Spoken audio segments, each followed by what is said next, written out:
We didn't have capital to invest in other production. So what we did was, and this was our model moving forward, was we took that button up, which was our next product launch.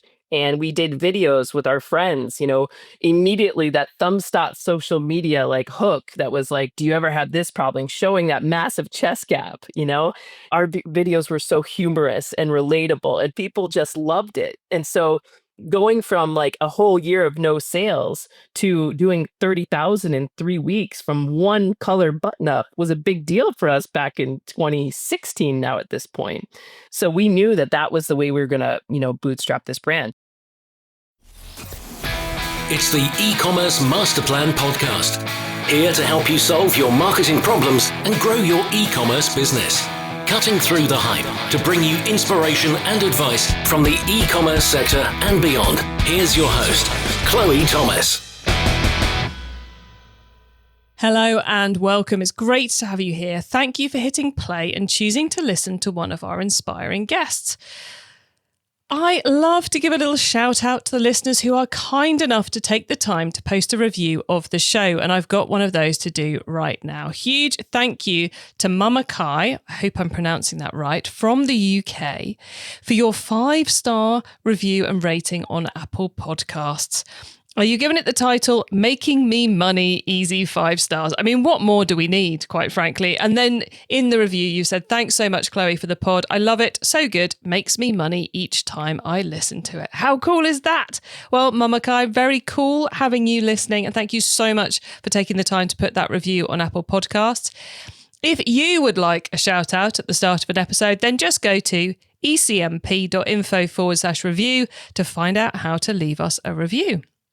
Now, in this episode, I'm chatting with a fashion brand who are on a mission. You'll find out all about that. Who've done some fabulous things over the last 10 years and really evolved their business to become a real true success story in what they do. We'll be talking about testing, we'll be talking about ads, we'll be talking about business models and funding methods.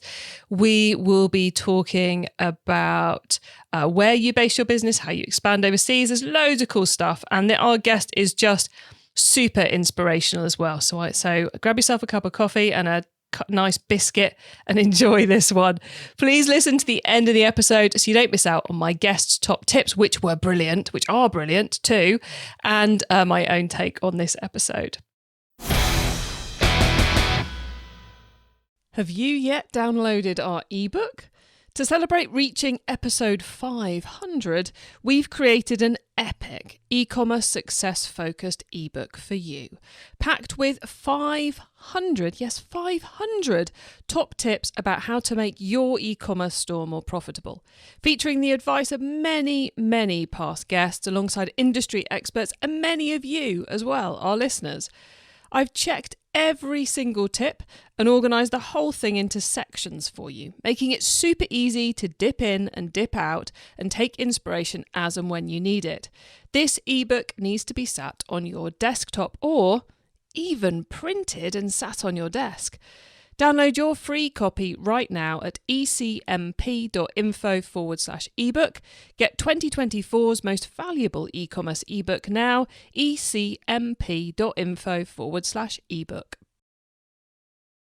And now to introduce our special guest. Vicky Pasche is the founder and CEO at Dapper Boi, a genderless body-inclusive apparel line. Selling via their Shopify store, they were founded in 2015 and last year, 2024, they hit $1.36 million in sales. Hello, Vicky. Hello, Chloe. I'm so excited to be here. Thank you for having me. Awesome to have you here. Congrats on hitting the 1.36 million and congrats on 10 years in business as well. Must be very cool. It is. It's just, it's gone by so fast. But I think we were talking before this, the day to day, though, it doesn't feel that way until you have this milestone moment and you're like, wow, 10 years. Thinking back to those first days of trying to figure this all out.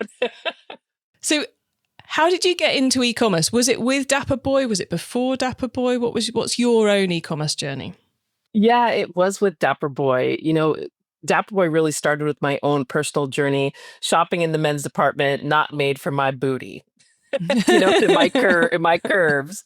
And, I always, when I shopped and had the guts to shop in the men's department for the first time, it was everything for me. It was like who I was, that confidence. And I just thought, the ill-fitting clothes, that's just how it was. This is how men's clothing fits. And if this is what I want, this is what I have to deal with. And I used to wear my button-ups down to the middle of my chest and leave it out on the bottom like it was a style. But, it was clearly because, again, I'm talking about the booty again. But yeah, so I realized, we launched this brand on Kickstarter back in 2015 with our very first pair of slim straight jeans. And it was more than just me that had this problem. It was so many other people. It's even more than, more masculine presenting like me. It was people of all bodies, genders, sizes. And we really had something here. We speak into existence every day that we are the next Levi's of all gender fashion. And that's a real thing. And, what a journey it's been. And you started with jeans, one of the hardest garments to get right. Yeah. Well, and imagine too, I didn't have a fashion background. I have a marketing background. I was in casino marketing specifically for 10 years. And so what a pivot, but again, it was just that problem. And people were just, every single day, like, I have that problem. I do too. And so it was crazy because without the fashion background, we were just Google searching manufacturers. And that's not a simple thing to do. You got to be in the know, go to the, conferences, things like that too. And when we were finally able to reach some of them, I usually got hangups. People were like, you don't even know what you're talking about. Like, what kind of minimums, the questions that I had no clue how to answer. But one manufacturer actually emailed us back and said, I think you're really onto something here to do a truly, all gender pair of jeans, and hooked me up with their pattern maker. And we were off to the races. And it's crazy, though, that it actually took 6 months to make our first sample, which is a very long time. Samples typically take for me now, even when developing something new, weeks, maybe 2 months max if it's like something earth shattering here. But it took a long time because we were taking, notes on our favorite men's and women's jeans and really making this hybrid pair. Like, it's crazy that our jeans to this day, we have deep pockets, right? And women's jeans to this day still don't have that. It shouldn't be like revolutionary to have functional pockets for women. It's crazy. Or, stretch for men, and that men have curves too, and not accounting for that. So we really fit all bodies, and we're very proud of that and the confidence that it builds in, for people. And you've gone a long way past jeans now. So what does the product range look like in 2025? Yeah, so we have jeans. So our core products are jeans. We've developed a lot of different styles now, but also our button-ups. And what's unique about our button-up shirts, again, made for curves and a wide range of bodies, but we have these hidden snaps that go behind the button placket to prevent the dreaded chest gap that you see, with both men's and women's button-up shirts. So that's such, every time we drop a button-up shirt, those sell out typically within days. That's how popular those are. But really, it's kind of interesting. Every product we've launched has gone along with my own confidence journey, with jeans and everyday wear. We even have these, unstructured, casual knit suits, because I started now, developing as this thought leader in my space. And I'm on stages and I'm wearing my suits now because I needed that. And I still can't find to this day clothing that fits me in the men's department. Swimwear even, and now I'm on this journey of trying to balance my life, and with working out because I've gained weight being this, stressed entrepreneur.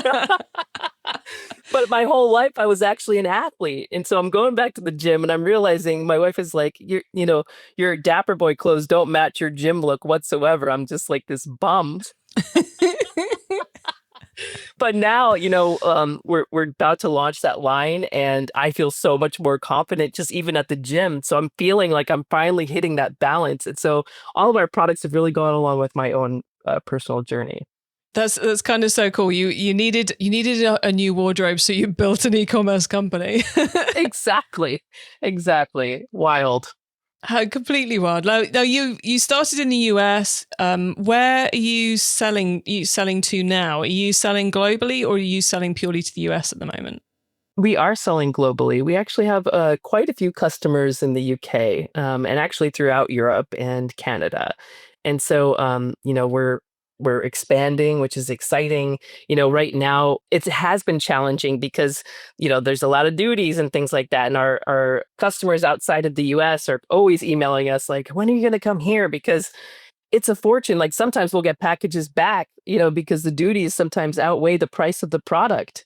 And so it's always been part of our plan to expand internationally. And so, yeah, we're in the process of doing that right now. To be honest, my wife and I are going to be boots on the ground there. We're moving to Spain in August so that we can, come into the UK, meet fellow business owners, meet our LGBTQ community, meet the fashion community, and just get in there. And we're so excited and nervous, not gonna lie. I've never even been to Europe, so we're those people that just do these crazy things. Speaking for Europe, which I don't suppose I probably can't anymore because I'm in the UK and we're not technically in Europe anymore. We're all very nice over here. Generally, the majority of us are pretty nice. And the e-commerce industry is lovely. So, yeah, I think you'll enjoy it. So you're now big into international 3PLs then, I suppose, with the business shift.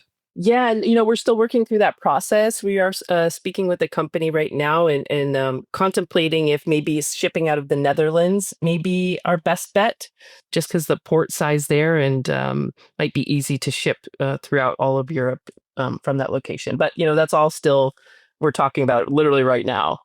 I'm not an expert in 3PL location, but a lot of people seem to be shipping out of the Netherlands now for the EU. So seems to me like you're probably on a good track with that one. So who is the team in the business? Because you're managing lots of different types of product now. You're doing international sales. You're currently expanding the ops. You don't buy ready-made products in. You are working with the manufacturers and designing all of those. So what does your team look like? We're a very small team. It's still my wife, myself, and we have 2 part-time employees.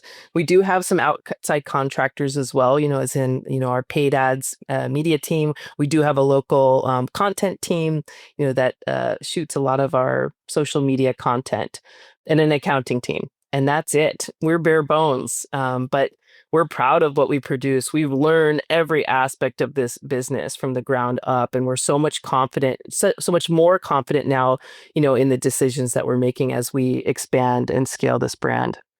So when you yourselves move over to Europe, will you be keeping the same team and just getting even better at remote working and outsourcing and that sort of thing?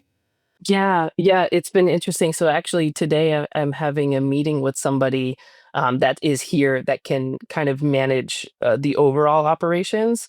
We do have some, our key team members have been with us pretty much from the beginning as well. So they know what's going on. And what's kind of crazy, this is a quick little story.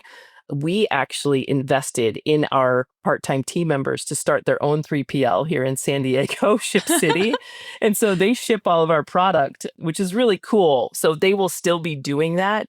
And, we'll still be obviously working, doing all the content, things like that. But our plan is, as we expand, we'll be shipping still samples here to the US to a team that's going to coordinate, our photo shoots and things like that. But we'll still be shooting content and, with our friends in the UK as well when we get there. Very cool. So whilst you'll not be in the US, the look of the brand will still be very unchanged because your content team who are doing all the photography, etc., are still based in the same place. Exactly. And Charisse and I, who's my wife, and she's, co-founder of Dapper Boi as well, we're very heavy in content. We're very much right now the face of the brand. It's a story. We're not just another brand. We want to make people feel like they're part of our journey. And so we're going to be very, and I think it'll be interesting for people to see, kind of behind the scenes of how we're scaling this business. What does it look like for an entrepreneur, to run the brand and also expand the brand? And I think that's interesting for people to follow and really want to support. And you did the Kickstarter at the beginning, but are you a bootstrapper or do all the funding runs? What's your kind of funding the business model, I suppose? Yeah, we were a bootstrapper. Actually, it still feels that way right now. So how we were able to bootstrap this brand to, over $1 million a year was that we did pre-order campaigns. So it really was our marketing efforts that kind of made us viral in the beginning.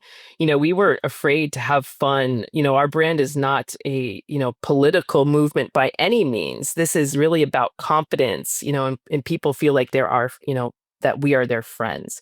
And so what we did, I'll never forget, it was the very first video with that button-up shirt. Once we were done with Kickstarter, let me backtrack a little bit actually. Once we were done with Kickstarter, we didn't want to do another Kickstarter campaign. We sold out of those jeans, that first run of jeans, so quickly. And then we were like, now what? What do? We don't have enough money to invest in other products. We didn't think ahead. At that time, we were just like, yeah, we did our first production. So that is like a year later, we were either gonna close the doors or figure out another way because we didn't have capital to invest in other production. So what we did was, and this was our model moving forward, was we took that button up, which was our next product launch, and we did videos with our friends. Immediately that thumbstop social media like hook that was like, do you ever have this problem, showing that massive chest gap, Mhm. and then just us like, it's our videos were so humorous and relatable, and people were just like, what are these guys doing? I mean, we were singing and writing 90s R&B style songs about button-ups, dancing around, with our friends, and people just loved it. And so going from like a whole year of no sales to doing 30,000 in 3 weeks from one color button up was a big deal for us back in 2016 now at this point. So we knew that that was the way we were going to, bootstrap this brand. So what we ended up doing throughout the years was, okay, that button up went great. Let's launch 3 colors. And we tell people, hey, guess what? Get in now. You only have 3 weeks to get in on intro pricing, which was a discount up front instead of at the end of the product life. And we only have 300. So we would just create so much FOMO, and these customers were just getting in on every single campaign. We would just sell out, sell out. And that's how we were just building. And that's how we were able to test our product to see if people even liked it and really build our baseline, collection, and then just continue to launch different colors. And so people were in on every campaign. We would sell out. And that's how we really built this. But it was never meant to be a long-term thing, because the problem with that is that the lag in, delivery. We weren't making the product. We were just trying to collect the funds to give to the manufacturer to make the product. And in the beginning, we were thinking so closely about margins. We were just trying to build up and see, if this could really work. And so there was a lot of lessons learned along the way, to the point where so 2020 is when we hit our first million. And then 2021, we were at like 1.2. And then 2022 is actually when the supply chain from COVID really caught up Mhm. to us. So imagine we're this, bootstrap brand where we're 5 campaigns deep. These customers are waiting for products, and the products are not coming. And we have barely any inventory because we've been just relying on pre-orders. So we're trying to keep the lights on. At that time too, we were, being interviewed and on this for this big show here in the US, Shark Tank, which I think is it Lion's Den? Dragon's Den in the UK. Dragon's yeah. Den, not Lion's Den. Yeah, Dragon's Den. But yes, Shark Tank here. And we were also being followed by this camera crew from this documentary we were in called Show Her the Money, which is about the lack of funding for female founders and how there needs to be more female investors. But it was all during this very vulnerable time in our life where we were selling our home, to keep the business afloat. So, yeah, just to keep the lights on, because we knew, we couldn't do it. And I will say, one of the biggest, if anyone's going through some hard times right now, one of the biggest exercises that we did, that was the game changer, that was like, okay, we just have to do this and sell our home, which was crazy. We did a team little goal setting, right? Which most companies do. Where are we going to be in 1 month, 3 months, 1 year, 5 years, 10 years? We're dreaming big. We're that next Levi's Evolved Gender Fashion. But the gut punch question was, where would the world be without Dapper Boi in 10 years? And that's where we were like, we have to keep going. This is not about me. I have to get out of my own way here. We're remembering those customers that are like, you're changing my life. I had that confidence now to get the job I never thought I could get. Or the parent that reached out that's like, thank you for existing. My 14-year-old suicidal child started smiling because she saw one of your video ads and feels like she belongs on this earth. Like, these are the stories. It's not about me. And so, yeah, so it's been a journey, I'll tell you what. But after that, and in that mindset shift, everything changed for us. We got the lead investor, we just kept going, and we continue to. We're still on that fundraising journey, but what we've learned along the way here is the risks don't scare us as much. I'm not crying under my desk anymore. Even when the hard times come, it's just moving past that. Like, what am I grateful for today? There's so much to be grateful for. And there's so many things we've learned, and it's just such an exciting journey. Oh, what to ask you about after that? That's brilliant. Thank you so much for sharing it. Because I think there's definitely a point in an entrepreneurial life where you realize that, yeah, it's going to be tough, but I know I'll find a way through, which is clearly, you've been through. And then the other thing I find quite fascinating is the way you've evolved how the business is funded. Like, you did the Kickstarter, and then you took the best bits from Kickstarter world, but did it via your own website with the pre-order model. So we get the cash up front, but they're signing up to us. They're not signing up to Kickstarter. We're not paying Kickstarter money, and we're in control. So we can just roll and roll and roll and roll all those campaigns. But then when all that supply chain nightmare happened in 2022, it didn't cause you to kind of like implode. It led to this realization that actually we're a grown-up business now. We need to find another way to do this because our mission is more than selling great clothes on pre-order. We're more than that. So are you still doing a lot of pre-order launches, or are you now more like a permanent in-stock scenario? I would say because we're on that fundraising journey still, we'll once in a while do a pre-order, when we need to, because we're, could be missing out on a whole season of products if we don't, and so it's been interesting, but we have been able to, with, capital, get ahead of productions. I mean, the good side is we do have 10 years worth of data. We know what products work and what products sell fast. Like, I will say, a good example of this was in 2024, September was our best month of sales. We did $270,000 in 1 month. And that was with 2 simple product launches, a button up and a new style of jeans. So we know what works. And what we did though, so now the hybrid of all those lessons learned again, is when we have a production here, we'll still do intro pricing, but it's not for as long as 3 weeks. Like, that's a long time. And that again can hurt margins if we just sell all products at that level. So now it's about 20% off, retail price of the product is our intro pricing. And then that goes for 1 week only. And we'll typically drop to our VIP customers, 1 day before.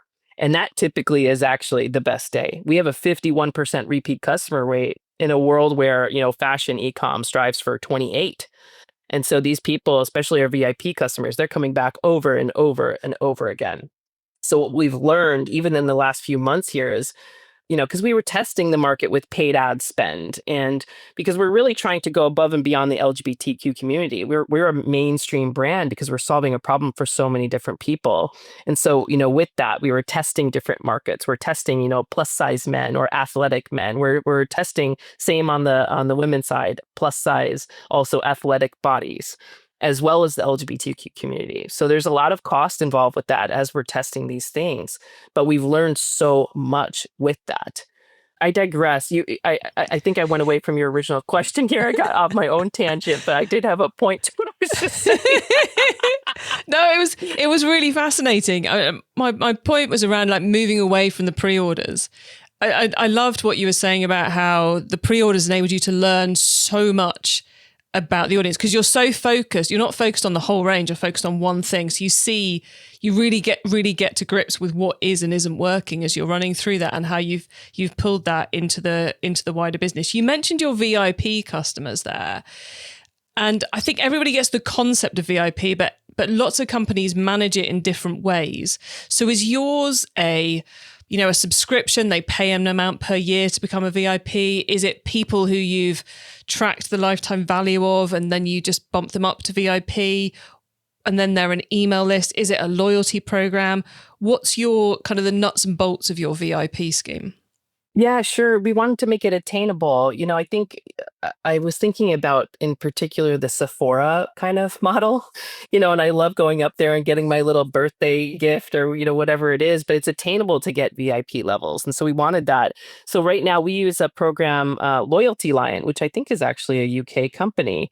Yep. And we just your earning points with purchases, and we have it. I think our threshold is like so we have the squad, ballers, and shot callers as the top tier, and for ballers it's only $300 a year spend to get into the ballers club, and we'll even ship out a hat to you once you hit baller status. And then shot callers, I think it's 1,200 or more a year. And so again, like these people, the perks that you get is like, you get that intro drop, before other people, because we are known to sell out. And that's a good thing. It's not a great thing when you don't have inventory and people are coming to your site and looking at where you're at. But it is great for these launches because it really creates that urgency to buy. And then we know we'll sell out quickly. We're not looking to stock our shelves and sit on inventory forever. E-commerce master plan is supported by some of the greatest companies in the e-commerce sector. Here's a reminder of who they are.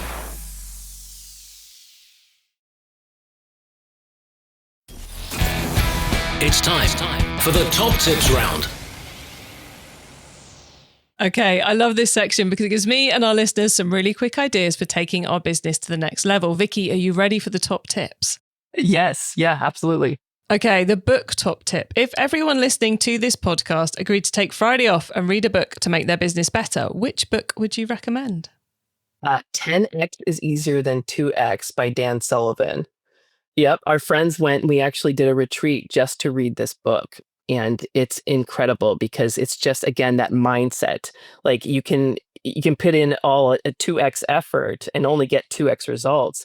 But if you can, just put in a little bit more, you can actually, with the 10x results you can receive.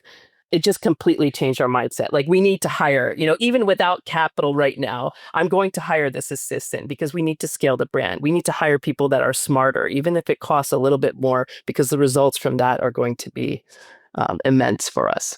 And you said you went on a retreat to read the book. Literally, you just booked somewhere to give yourself the time to read it yourselves? Yes. It was my wife and I and two friends that are also entrepreneurs. And we booked 2 days away, and that's what we did. And we talked about the book, and it just like walking away from that, you feel so empowered and just ready to go. And sometimes you just need that mental break to just get away. It was all about growth, not about what we were, going through at the moment. I love that approach. Very cool. Traffic top tip. Which marketing method do you either prize above all others or think doesn't get the press it deserves? Yeah, I think right now, and this is a huge lesson learned for us, is we can dial back on paid ad spend with influencer marketing. I know a lot of people are using this now. We use a program called Lionize, and we have a VA that literally creates campaigns and puts it out there to micro influencers, because people are really, listening and, on social media, especially right now, all of the time. And so when you're talking about a brand, especially a mission-based one, we're able to just ship product. We're not paying massive influencer prices. These people are just down for the mission and their content is real. And then we can use that even for paid ads, so that has been huge for us. Very cool. And the cool top tip, the tool top tip even, maybe a collaboration tool, a social media plugin, a phone app, or just a way of working. Is there a cool little tool you use that makes you and your team more efficient from day to day? I am absolutely obsessed with ClickUp. I feel like I should work for them because I'm always talking about them. And now it's crazy because they have this AI, like autopilot mode where I'm literally just speaking my tasks into my app in my phone, and it's completely taking those and like can organize my whole day for me, which is like massive when I have just back-to-back meetings and just trying to get ahead, but it keeps us completely organized. We're able to, I even add my manufacturers, they're a part of ClickUp, so they know, we know what's going on with that project or whatever product we have going on, and the whole team is aware. And you could even use it, instead of Slack, we're kind of going away from Slack because now they have that in there too. So this is a really like all-in-one platform that I'm absolutely obsessed with.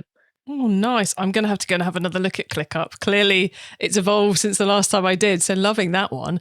The carbon top tip. What's your favorite way to reduce the carbon footprint of an e-commerce store?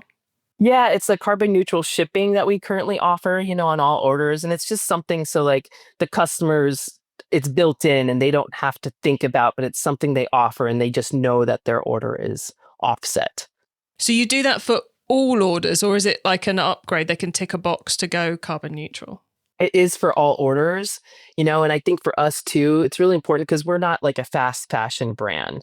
So like on the other side of it too, just our products, they're long lasting, they're durable products. It's, I tend to find even like women's clothing in particular, the quality between women's and men's, just like fabrics that are used, ours are durable, they're long lasting, and they're timeless pieces. We're not a trendy clothing brand by any means. So that's something we're proud of. And we're always looking at different ways.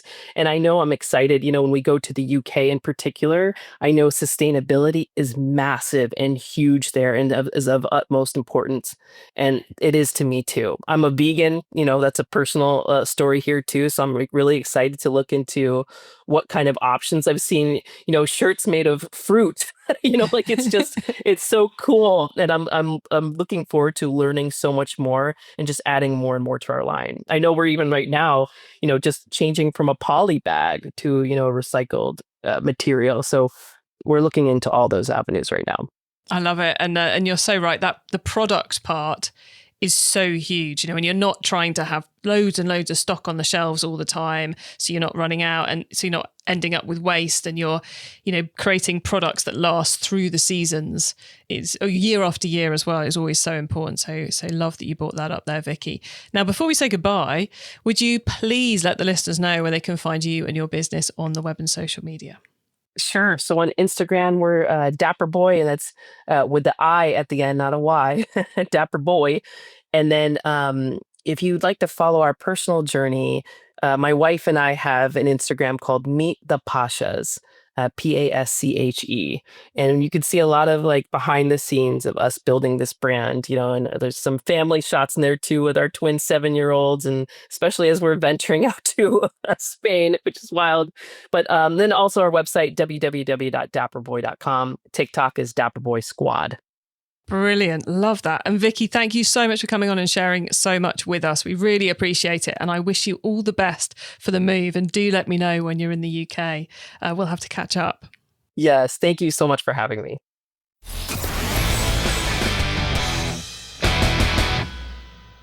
What a treat to get to hear the story behind Dapper Boi and how Vicky and her team have been growing and changing the business. I love that evolution of... We described it in the interview as how they're funding the business. It's kind of like the fundamental business model. They went from Kickstarter to pre-order releases for many years, and then were kind of like juddered into shifting that by all those supply chain nightmares we had in 2022 into seeking out that funding in order to buy the stock in advance to then run the business more in inverted commas normally, but still with pre-orders because they've learned how they drive certain things. The knowledge Vicky has of her customers and her products it's clear they're going to be doing some great things. And I wish them all the success for that, both the move to Europe and the expansion over here too. You can get your hands on our notes from this episode, including those top tips and the links to what we mentioned by heading over to ecommercemasterplan.com. You can also use our direct episode short links. Just put ecmp.info/the number of this episode into the URL bar, and you'll be redirected straight to the correct episode page. When you get to the website, you can also add yourself to our email list so you don't miss out on any of the other things I share to help you improve your business, like our e-commerce explored webinar series. If you liked this episode, then make sure you check out episode 265, where I'm chatting with Bree Reed about how she grew Snag tights to 2 million in sales a month. Snag is an inclusive tights brand, so very similar elements of mission to what Vicky was talking to us about. So it really does build on this episode. And you can find all our fashion episodes at ecmp.info/fashion. Thank you for tuning in to this and every episode that you do of the e-commerce master plan podcast. We bring you a new interview every week to inspire and help you to succeed and thrive with your businesses, including progressing along the path to net zero. So if you know someone this show can help, please tell them to listen to the e-commerce master plan podcast. I hope you have a brilliant week, and don't forget to keep optimizing. Thank you for listening to the e-commerce master plan podcast. Find out more at ecommercemasterplan.com/podcast. It's time to download our 500 top tips to make your e-commerce business more profitable ebook. Go to ecmp.info/ebook now.